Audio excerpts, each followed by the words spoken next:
Mr. James Cromwell.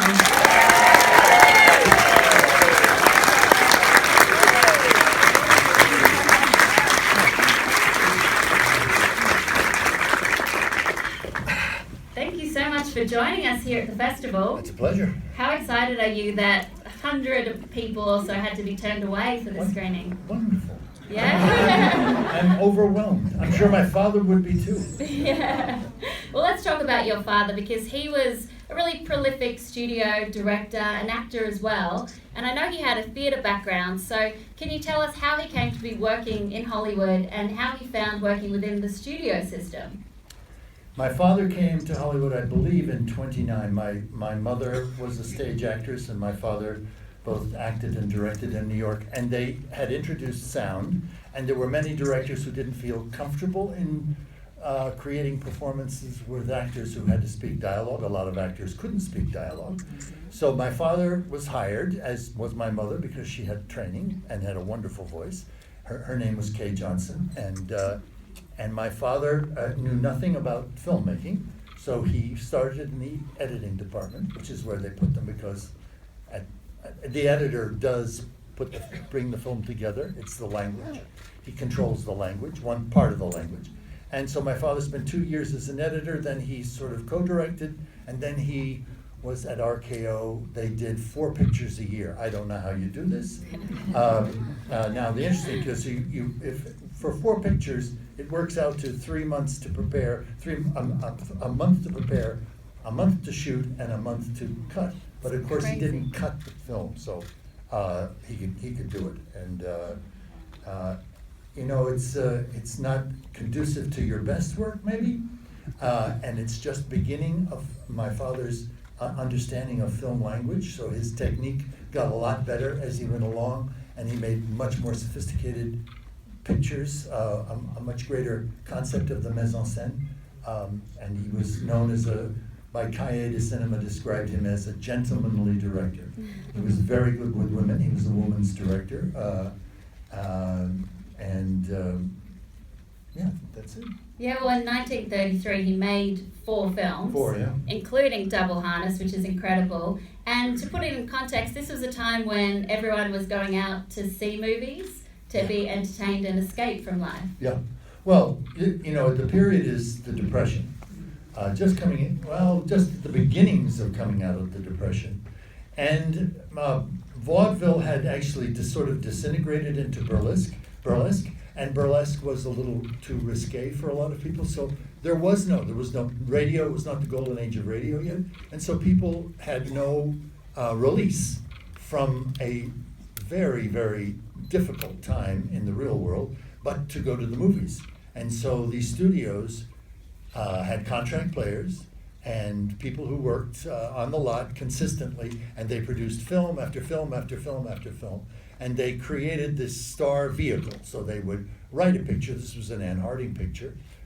They'd find a leading man, or the other way around, and they had young people and character actors who were also under contract or who had worked at the studio. So it was sort of like a factory. And another interesting thing about this picture, which probably if you read your program, it was before code. So before, yes, because the code really screwed us up. And it's nice. It has a feeling of verisimilitude, of almost, if in this very sort of arbitrary and abstracted life of the well-to-do inside the Depression. They behave with each other, their attitude towards marriage, their attitude towards sex, although it's never really mentioned. People can use their imagination, and that part must have been part of the stimulation of the movie. Yeah, it's amazing because watching Double Harness recently, I mean, it was 83 years ago, but I found myself relating to it. There's a moment when William Powell's Playboy character tells Anne Harding, we don't need to settle down. I mean, we're having fun, right? We can just keep it as it is. And I thought, wow, yeah, nothing's really changed. I'm still getting that from guys.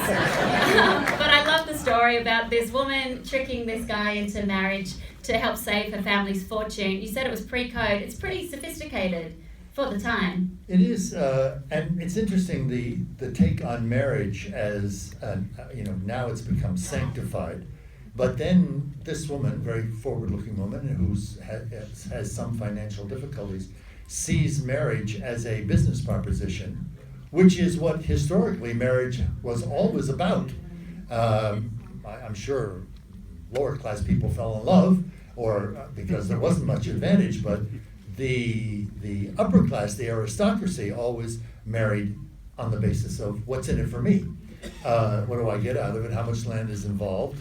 Yeah, I could do with her, or I could do with him, which is worse. It's, you said it was a studio system picture, so it doesn't allow for much control from the director. No. But I'm wondering, when you watch Double Harness, can you see any of your father's touch in there? I think so.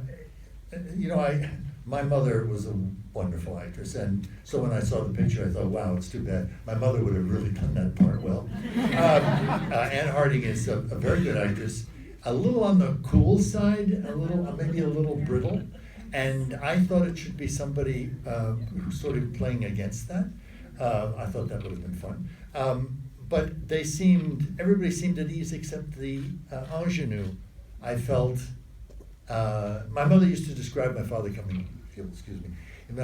coming back from a day's work, this was a little later on, with the frustration that he felt in trying to direct either an actress or an actor who refused to be shot from one side because some cinematographer said, you don't look so good from the left. And that made it almost impossible to do, the reverse on any shot. And you had to build the set so that you could shoot all one way. And he would come back and say, God damn. Which was my father's sort of byword. So he had a lot of trouble, and it seemed to me that he ran up against that young lady, and she had a very clear idea about what she wanted to do, and I could just see him, smoke coming out of his ears. The frustrations of a director. But it was in the studio system. That was the relationship between the director and the studio. It varied far down on the food chain. The studio heads ran the business, and it was a business, and they knew what they wanted, and for the most part, they had really pretty good taste. They wanted to create a particular mythos about their America and what they wanted their America to look like, so they really appreciated it when directors created that kind of mythology about what we are and what our problems were. So in this particular picture, the Depression is not really mentioned, and it's upper class people who don't really have to worry about, although the young ingenue, of course, she overspends and she's in trouble. What did you think about the casting of William Powell as the Playboy? Because I thought he was wonderful, and this was just before he became really, really famous. Yeah. Well, William Powell had a wonderful quality, which you see later on in The Thin Man and many of the other things that he did. And, he knew what worked, just the one characterization. And you could see, they have to learn, the writer and the director have to learn what works for William Powell. And, of course, it was really her picture. He's there, and he's the lead, of course. But I think as they went along and they saw how to utilize and maximize that insouciance just came into my head. It's a great word. It's a good word. Love it. Yeah. But he had a wonderful craft, good, wonderful timing.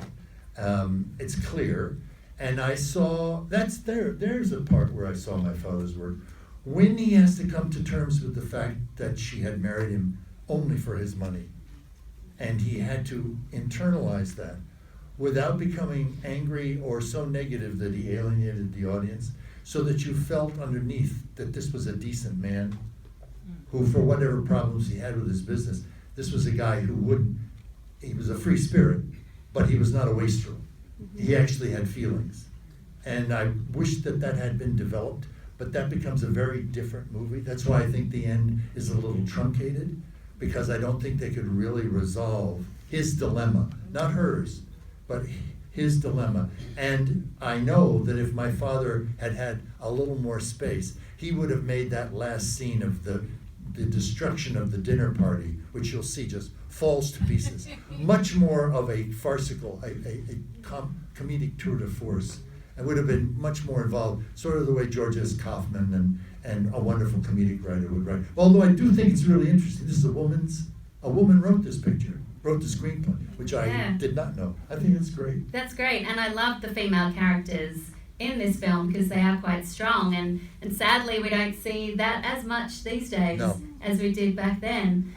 Yeah, it's nice that the femme fatale, her competitor, is not really a negative character, a dark character. She has regular demands and she's not devious.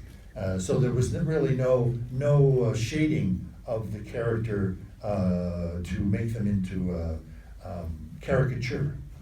Yeah, I really like that. And your father, I mean, he worked with some of the biggest actors around, Clark Gable and Cary Grant. And you mentioned before that he was a very gentlemanly director. What did you hear from people in the industry as you've gone throughout your career about your father? Well, the thing about my father and mother were divorced when I was 6. My father stayed in Hollywood. My mother left. She made one more picture and then didn't do it. She was Cecil B. DeMille's first leading lady when he went into sound. So she did a film called Madam Satan and another film called Dynamite. She's so beautiful. Yeah, she was great, and she's the decent woman of Human Bondage that Leslie Howard falls. So I didn't actually. My father's career and mine didn't jut together, except that I gave him a job in the theater that I had. And he saved my life, actually, because he was a wonderful actor. So a lot of people were not aware that my father's, you are. That's why I think it's so wonderful about this festival and about your being here, because you care about these films. And these people, the things that you see are the pioneers. They're the ones who really defined what it was. What is the American movie? What is the cinematic experience for Americans? What does cinema mean to us? And my father believed in it very much so, right up until he was blacklisted for no reason whatsoever. He was a liberal Democrat, and that's it. Maybe we'll get back to that point, so I hope not. So he was very embittered at the end towards the failure of the industry to support those people whose politics were different than the sort of status quo, which seemed to take over in Hollywood very strongly. And he paid not as dearly as many did. He went right to New York, was in a play with Henry Fonda called Point of No Return, won a Tony, and had a wonderful career in the theater with my stepmother, my other mother. I needed 2 because I was really big. And she was a wonderful, she's in a picture here called A Tree Grows in Brooklyn, so that's really sweet. That's amazing. Well, thank you so much for joining us. Thank you, my And pleasure. your father's work lives on in the movies like Double Harness and with people like you guys who come out to celebrate it. So please thank Mr. James Cromwell.